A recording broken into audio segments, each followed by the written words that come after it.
Magana jari ce littafi na biyu kashi na biyu. Mai sauraro in dai baka manta ba mun tsaya inda Hazik akun sarki Sirika ya ƙura wa waziri aku ido yana mamaki da aka natsa. Sarki Abdurrahman ya dubi wazirinsa ya ce to bismillah. A daidai nan muka tsaya, to yanzu za mu tashi. Sarkin Sirika ya ce sai a samu allo a riƙa rubuta wa kowa abinda ya ci a labarin da ya bayar, don in an ƙare a tara sai a ba da adadin daga 100. Abin da ya yiwo baya komai daɗin labari kada ya wuce 100, kuma kada a faɗi darajar sai kowa ya ƙara bayyana sukar da yake da ita game da labarin.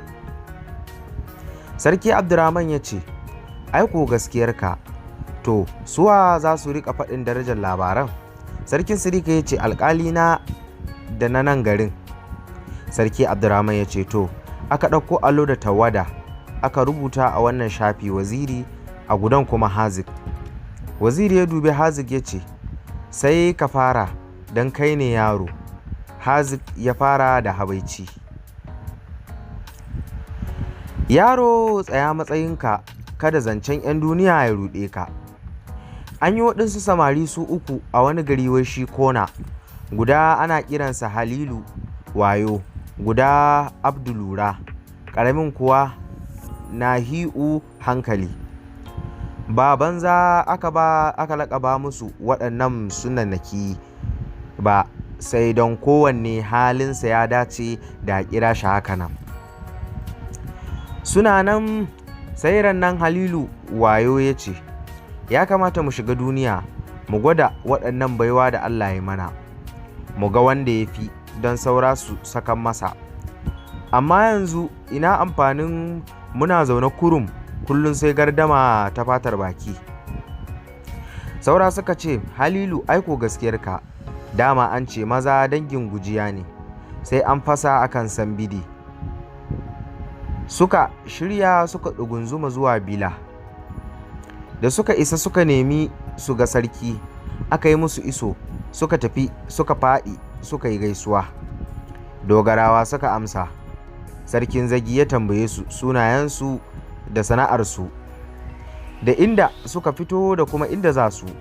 Suka faɗi sunayensu ɗaiɗai, suka gaya masa kuma sun fito daga Kona ne, za su yawon duniya, don ko Allah ya sa su samu inda za su raba gardamar da ke tsakaninsu. Sarki ya yi dariya ya ji sunayensu, sa'an nan ya dube su ya ce wace gardama ta rabo ku da gida? Halilu ya ce ni da Allah ya ba wayo, tsammani nake duk ba abin da ya fi wayo amfani cikin zaman duniya. Wannan kuwa Abdu tsammani yake ba abin da ya fi lura amfani ga mutum. Ɗan saurayin nan kuwa Nahi'u shi cewa yake ba a gama hankali da komai. Saboda haka muka fito dai mu samu inda za mu raba wannan gardama mu huta. Sarki ya ce aiko lalle wannan gardama ta isa a rabo da gida, a shiga duniya neman inda za a raba ta. To sarkin nan kuwa na kiwon balbelu kamar 100.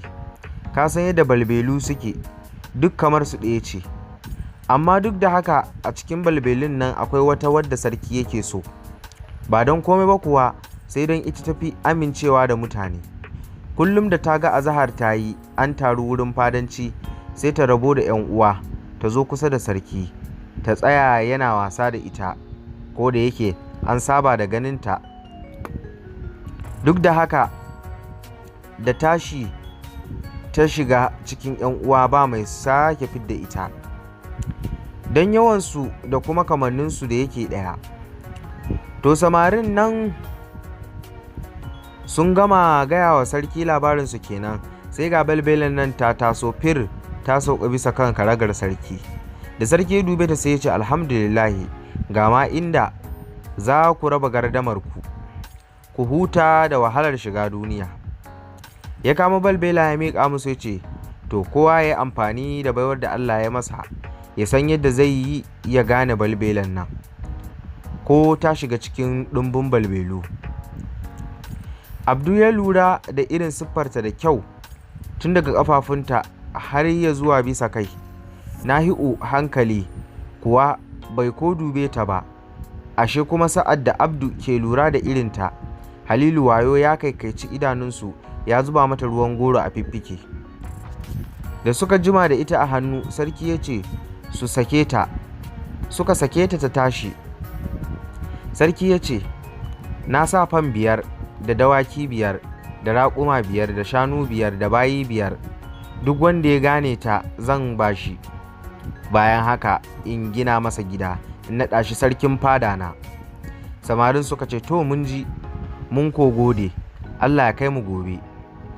Gari na wayewa, balbali suka taru makil a ƙofar gidan sarki inda ake ba su abinci. Wani bawa mai lura da su ya fita ya ba su abinci.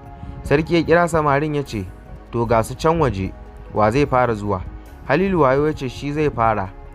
Daren nan kuwa an kwana ana ruwa, saboda haka ɗan yawun goron da ya zuba ya wanke. Ya nema bai gane ta ba, ya dawo ya ce ya kasa. Wani ya tafi. Sarki ya dubi saura ya ce wa zai bi? Sai Abdu lura ya ce za shi.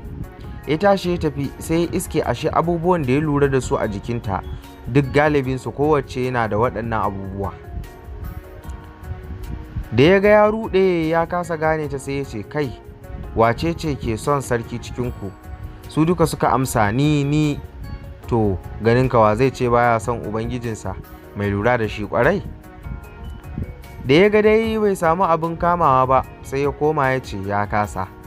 Sarki ya murmushi, ya dubi Nahi'u a hankali ya ce, in ta bi daga na ƙurya ka sha kashi. Sai Nahi'u ya tashi ya tafi. Da isarsa sai ya dube su, ya riƙe baki wai shi al'ajabi, ya ce kai, aiko jiya kun kwana kuna waƙa, amma wannan da ta je wurin sarki jiya da azahar ya nuna su da baki, ya ce ta fi kowa murya. Ko da balbelin ta ji an yabe ta sai ta ce, haba samari, don ma ka tarar da ni na tsufa? Da sa'ad da nake yarinya ce in na fara waƙa ai kowa sai kallo. Nahi'u ya ce ai lalle da alama. Ya sa hannu ya kama ta ya ɗauko ya kai wa sarki. Da sarki ya ganta, ya yi mamakin yadda saurayin nan ya gane ta. Ya kawo duk abin da ya ce ya bashi, ya kuma naɗa shi sarkin fada. Saura kuma suka shiga cikin fadawan sarki.